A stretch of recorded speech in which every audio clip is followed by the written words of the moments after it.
The Commission on Elections continues with its Oplan Baklas campaign, fueling debates on whether campaign materials posted on private property should be considered illegal. Presidential bet Ping Lacson claims that a demolition job is being hatched against him as he continues with his anti-corruption stance. And in sports, Gilas Pilipinas begins training for the FIBA World Cup Asian Qualifiers happening next week.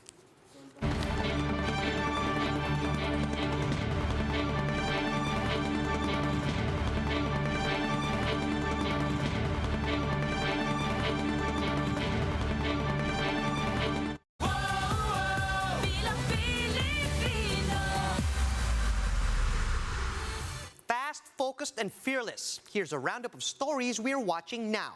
I'm Charles Lejano. The Comelec says supporters may place campaign posters in their private properties as long as these adhere to the size requirement. Greg Gregorio with the story. The Comelec continues to carry out Oplan Baklas operations against improper campaign material. These include those placed on power cables, in big tarpaulins or billboards, but complaints have started to grow online. This came after some posters of Leni Robredo were removed, even those in private properties. Her camp has raised concerns over this.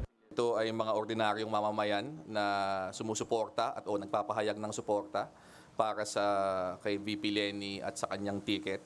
Medyo cause for concern.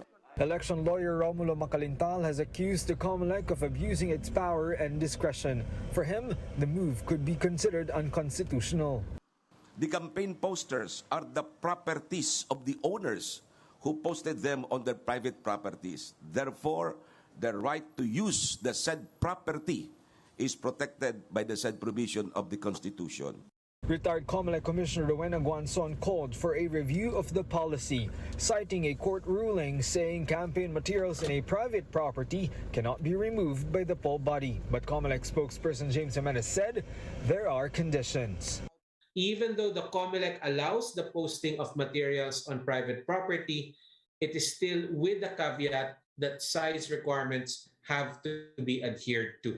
The standard size for posters is 2 by 3 feet and 3 by 8 feet for streamers or in headquarters. When asked if they can simply enter private properties to remove posters, the Comelec had this to say. Yung siguro hindi naman po campaign, no? Bawal naman po pumasok na lang basta-basta sa property ng isang tao po without yung consent po ng may-ari. Under the poll body's Oplan Baklas operation, owners of the paraphernalia are given 3 days to voluntarily remove the items. The Comelec advised those who are against the policy to file a formal complaint. For News 5, Greg Gregorio, we are One News. Presidential aspirant and Senator Ping Lacson claims that the demolition job against him is being organized by a group supporting another candidate. Lacson said his camp is already validating reports on this planned smear campaign, and he says the persons behind this move are trying to discredit his advocacy against corruption. May nasasaktan doon sa ubusin ng magnanakaw. That's a general statement. Wala akong pinatutungkulan kung sino man yung tatamaan. Ngayon, kung nasasaktan sila, baka magnanakaw sila. Meanwhile, Lacson thanked his fellow contender, Manila Mayor Isko Moreno, for considering him as an anti-corruption czar should Moreno win the presidency. However, Lacson said that this is unlikely to happen as he intends to win the presidential race. I would like to thank the mayor for the kind words, pero I also intend to win. So paano niya ako yapon pag nanalo ko? We'll have more stories after a quick break. Keep it here.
You're still watching One News Now. I'm Charles Lejano. The health department says it's too early to tell whether Valentine's Day caused a slight uptick in cases. Health Secretary Francisco Duque III said that the 2,700 new cases recorded yesterday is not yet considered a surge. Could be after 2 weeks. That's too early to tell. Basta 3 araw pa lang. So, usually mga 1 to 2 weeks, makikita mo kung meron spike. Duque also said that the country dropping its face mask requirement won't happen anytime soon. And he said lifting the face mask mandate should be done gradually, depending on case trends.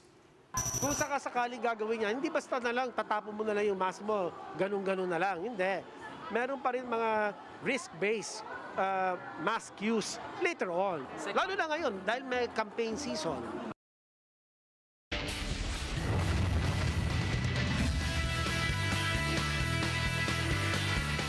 Gilas Pilipinas is working double time as the FIBA World Cup Asian Qualifiers looms. Marty Bautista has the story. Tickets for the FIBA World Cup Asian Qualifiers are starting to sell like hotcakes at the Smart Araneta Coliseum. Tickets are available online starting 12 noon on Thursday, but fans can also purchase at the yellow gate of the Big Dome. Prices range from standing at 215 pesos to the most expensive seat at 530 pesos.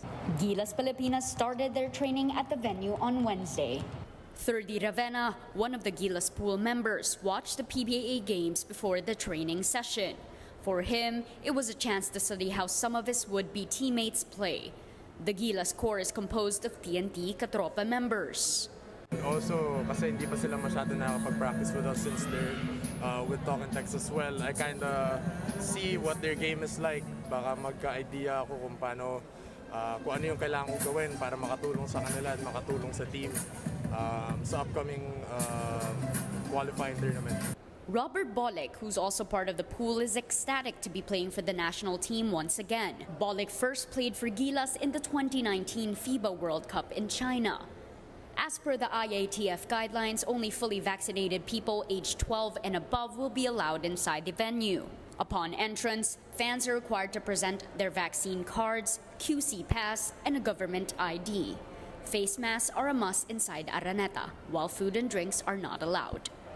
Philippines will first play South Korea on February 24, Thursday at 6 p.m.